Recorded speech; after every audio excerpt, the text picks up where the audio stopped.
여러분 혹시 이런 경험 있으세요? 물을 마셔도 계속 목이 마르고 화장실을 자주 가게 되고 몸이 이상하게 피곤한 증상 말입니다. 이런 증상이 지속된다면 당뇨병을 의심해 봐야 합니다. 당뇨병은 우리나라 성인 10명 중 1명이 앓고 있는 질병입니다. 하지만 많은 사람들이 당뇨병에 대해 잘못 알고 있거나 아예 모르고 있는 경우가 많습니다. 당뇨병은 단순히 단 것을 많이 먹어서 생기는 병이 아닙니다. 유전적 요인과 환경적 요인이 복합적으로 작용해서 발생하는 복잡한 질병입니다. 당뇨병이 무엇인지부터 알아보겠습니다. 우리가 음식을 먹으면 소화를 통해 포도당이 만들어집니다. 이 포도당이 혈액을 통해 온몸의 세포로 운반됩니다.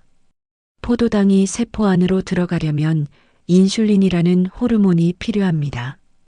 인슐린은 췌장에서 만들어지는 호르몬으로 포도당을 세포 안으로 들어가게 하는 열쇠 역할을 합니다. 그런데 췌장에서 인슐린을 충분히 만들지 못하거나 만들어진 인슐린이 제대로 작용하지 못하면 포도당이 세포 안으로 들어가지 못합니다. 그러면 혈액 속에 포도당이 쌓이게 되고 이것이 바로 당뇨병입니다. 당뇨병에는 크게 두 가지 종류가 있습니다. 제1형 당뇨병은 췌장에서 인슐린을 거의 만들지 못하는 경우입니다. 주로 어린 나이에 발병하며 인슐린 주사를 맞아야 합니다. 제2형 당뇨병은 인슐린이 만들어지지만 제대로 작용하지 못하는 경우입니다. 성인 당뇨병의 대부분이 제2형이며 생활 습관과 밀접한 관련이 있습니다. 임신성 당뇨병도 있는데 임신 중에 일시적으로 혈당이 높아지는 상태를 말합니다. 당뇨병의 가장 무서운 점은 초기에 증상이 거의 없다는 것입니다. 혈당이 상당히 높아져도 별다른 증상을 느끼지 못하는 경우가 많습니다. 그래서 당뇨병을 조용한 살인자라고 부르기도 합니다. 증상이 나타날 때는 이미 상당히 진행된 상태인 경우가 많습니다. 대표적인 증상으로는 다갈 다뇨 다식이 있습니다. 물을 많이 마시게 되고 소변을 자주 보게 되며 음식을 많이 먹게 됩니다. 또한 피로감이 심하고 체중이 갑자기 줄어들기도 합니다. 상처가 잘 낫지 않고 시야가 흐려지거나 손발이 저린 증상도 나타날 수 있습니다. 당뇨병이 무서운 이유는 합병증 때문입니다. 높은 혈당이 지속되면 우리 몸의 혈관이 손상됩니다. 큰 혈관이 손상되면 심장병이나 뇌졸중이 발생할 수 있습니다. 작은 혈관이 손상되면 신장병이나 망막병증, 신경병증이 발생합니다. 당뇨병성 망막병증은 실명의 주요 원인 중 하나이고 당뇨병성 신증은 투석이 필요한 만성 심부전의 가장 흔한 원인입니다. 당뇨병성 신경병증은 손발의 감각을 잃게 만들어 상처를 입어도 모르게 되고 이로 인해 족부 궤양이나 심한 경우 절단까지 이르게 됩니다. 그렇다면 당뇨병은 어떻게 예방할 수 있을까요? 가장 중요한 것은 생활습관 개선입니다. 첫 번째는 식습관 개선입니다. 규칙적인 식사가 중요합니다. 하루 3끼를 일정한 시간에 드시고 과식을 피하세요. 식사 순서도 중요합니다. 채소부터 먼저 먹고 단백질 음식을 먹은 후 탄수화물을 마지막에 드세요. 이렇게 하면 혈당 상승을 완만하게 할 수 있습니다. 정제된 탄수화물보다는 복합 탄수화물을 선택하세요. 흰쌀 흰빵 대신 현미 통곡물을 드시고 단순당이 많은 과자, 사탕, 음료수는 피하세요. 두 번째는 운동입니다. 운동은 혈당을 낮추는 가장 효과적인 방법 중 하나입니다. 운동을 하면 근육에서 포도당을 사용하기 때문에 혈당이 내려갑니다. 또한 인슐린의 작용을 개선시켜 혈당 조절에 도움이 됩니다. 유산소 운동과 근력 운동을 함께 하는 것이 좋습니다. 유산소 운동은 걷기, 조깅, 수영, 자전거 타기 등이 있고 근력 운동은 웨이트 트레이닝이나 맨손 체조 등이 있습니다. 처음에는 가벼운 운동부터 시작해서 점차 강도를 높여가세요. 세 번째는 체중 관리입니다. 비만은 당뇨병의 가장 중요한 위험 요인 중 하나입니다. 특히 복부 비만이 문제가 됩니다. 내장 지방이 많으면 인슐린 저항성이 증가해서 당뇨병 위험이 높아집니다. 체중의 일부만 줄여도 당뇨병 위험이 크게 감소합니다. 급격한 체중 감량보다는 천천히 꾸준히 줄이는 것이 좋습니다. 네 번째는 스트레스 관리입니다. 스트레스를 받으면 코르티솔이라는 호르몬이 분비됩니다. 이 호르몬은 혈당을 올리는 작용을 합니다. 만성적인 스트레스는 당뇨병 위험을 높입니다. 명상, 요가, 취미 활동 등을 통해 스트레스를 관리하세요. 충분한 수면도 중요합니다. 수면 부족은 인슐린 저항성을 증가시키고 식욕을 조절하는 호르몬에도 영향을 미칩니다. 다섯 번째는 금연과 절주입니다. 담배는 혈관을 손상시켜 당뇨병 합병증을 악화시킵니다. 흡연자는 비흡연자에 비해 당뇨병 위험이 높습니다. 음주도 문제가 됩니다. 술은 칼로리가 높고 혈당 조절에 악영향을 미칩니다. 특히 맥주나 달달한 칵테일은 혈당을 급격히 올릴 수 있습니다. 당뇨병에 좋은 음식들을 알아보겠습니다. 녹색 채소는 혈당 지수가 낮고 식이섬유가 풍부해 혈당 상승을 완만하게 합니다. 브로콜리, 시금치, 양배추 등이 좋습니다. 등푸른 생선은 오메가3 지방산이 풍부해 혈관 건강에 도움이 됩니다. 고등어, 연어, 정어리 등을 드세요.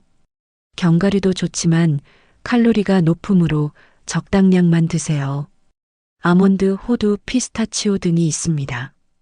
콩류는 식물성 단백질이 풍부하고 혈당 지수가 낮습니다. 콩, 두부, 된장 등을 드세요.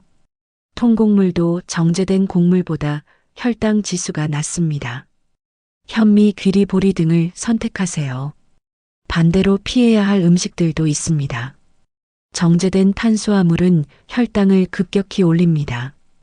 흰쌀, 흰빵, 과자 등을 피하세요. 단순당이 많은 음식도 문제입니다. 사탕, 초콜릿, 케이크, 아이스크림 등을 줄이세요. 튀긴 음식도 좋지 않습니다. 칼로리가 높고 염증을 유발할 수 있습니다. 가공식품도 피하는 것이 좋습니다. 소시지, 햄, 라면 등에는 나트륨과 방부제가 많이 들어 있습니다. 이미 당뇨병 진단을 받았다면 어떻게 관리해야 할까요? 가장 중요한 것은 혈당 관리입니다. 정기적으로 혈당을 측정하고 목표 범위 내로 유지해야 합니다. 혈당 측정기를 사용해서 공복 혈당과 식후 혈당을 체크하세요. 당화혈색소 검사도 중요합니다. 이는 최근 두세 달간의 평균 혈당을 알 수 있는 검사입니다. 혈압과 콜레스테롤 관리도 중요합니다. 당뇨병 환자는 심혈관 질환 위험이 높기 때문입니다. 약물 치료가 필요한 경우도 있습니다. 생활습관 개선만으로 혈당 조절이 어려우면 약물을 사용합니다. 경구 혈당 강화제부터 시작해서 필요에 따라 인슐린 주사를 사용하기도 합니다. 약물 복용은 의사의 지시에 따라 정확히 해야 하고 임의로 중단하거나 양을 조절하면 안 됩니다. 정기적인 검진도 필수입니다. 혈당뿐만 아니라 혈압, 콜레스테롤, 신장 기능, 눈 검사 등을 정기적으로 받아야 합니다. 발 관리도 중요합니다. 당뇨병 환자는 신경병증으로 인해 발의 감각이 떨어질 수 있습니다. 매일 발을 확인하고 상처가 있으면 즉시 치료받으세요.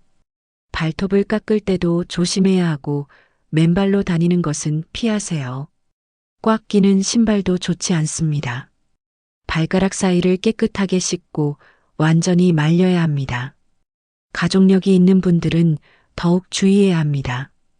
부모나 형제자매가 당뇨병이 있다면 본인도 당뇨병에 걸릴 위험이 높습니다. 하지만 유전적 소인이 있다고 해서 반드시 당뇨병에 걸리는 것은 아닙니다. 생활 습관을 잘 관리하면 충분히 예방할 수 있습니다. 임신성 당뇨병을 경험한 여성도 주의해야 합니다. 출산 후에도 정기적으로 혈당 검사를 받고 생활 습관을 관리해야 합니다. 나이가 들수록 당뇨병 위험이 높아집니다. 특히 40대 이후부터는 정기적인 건강검진을 받는 것이 좋습니다. 혈당 검사는 간단하지만 중요한 검사입니다. 공복 혈당 검사나 당화혈색소 검사를 통해 당뇨병이나 당뇨병 전 단계를 조기에 발견할 수 있습니다. 당뇨병 전 단계는 정상보다는 높지만 당뇨병 진단 기준에는 미치지 않는 상태입니다. 이 단계에서 적극적으로 관리하면 당뇨병으로 진행하는 것을 막을 수 있습니다. 현대의학 기술의 발달로 당뇨병 관리가 많이 편해졌습니다. 연속 혈당 측정기를 사용하면 실시간으로 혈당 변화를 확인할 수 있습니다. 인슐린 펌프를 사용하면 더 정확한 인슐린 투여가 가능합니다. 스마트폰 앱을 활용해서 혈당 식단 운동을 기록하고 관리할 수도 있습니다. 하지만 기술에만 의존하지 말고 기본적인 생활 습관 관리가 가장 중요하다는 점을 잊지 마세요. 당뇨병 환자나 가족들을 위한 교육 프로그램도 많이 있습니다. 당뇨병에 대한 올바른 지식을 갖고 관리 방법을 배우는 것이 중요합니다. 잘못된 정보나 민간요법에 의존하지 말고 의료진과 상담해서 과학적이고 체계적으로 관리하세요. 당뇨병은 혼자서 관리하기 어려운 질병입니다. 가족의 지지와 도움이 필요하고 의료진과의 협력도 중요합니다. 마지막으로 당뇨병에 대한 잘못된 인식을 바로잡고 싶습니다. 당뇨병은 부끄러운 병이 아닙니다. 잘못된 생활 습관 때문에만 생기는 병도 아닙니다. 유전적 요인도 있고 나이가 들면서 자연스럽게 발생할 수 있는 질병입니다. 중요한 것은 진단받은 후 어떻게 관리하느냐입니다. 당뇨병이 있어도 적절한 관리를 통해 건강한 삶을 살 수 있습니다. 많은 당뇨병 환자들이 오히려 더 건강한 생활을 하게 되었다고 말합니다. 규칙적인 생활 습관을 기르고 자신의 건강에 더 관심을 갖게 되기 때문입니다. 당뇨병은 완치되는 병은 아니지만 충분히 관리 가능한 질병입니다. 절망하지 말고 꾸준히 관리해 나가면 건강한 삶을 유지할 수 있습니다.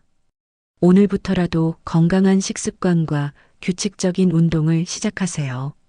작은 변화가 큰 차이를 만들어낼 것입니다.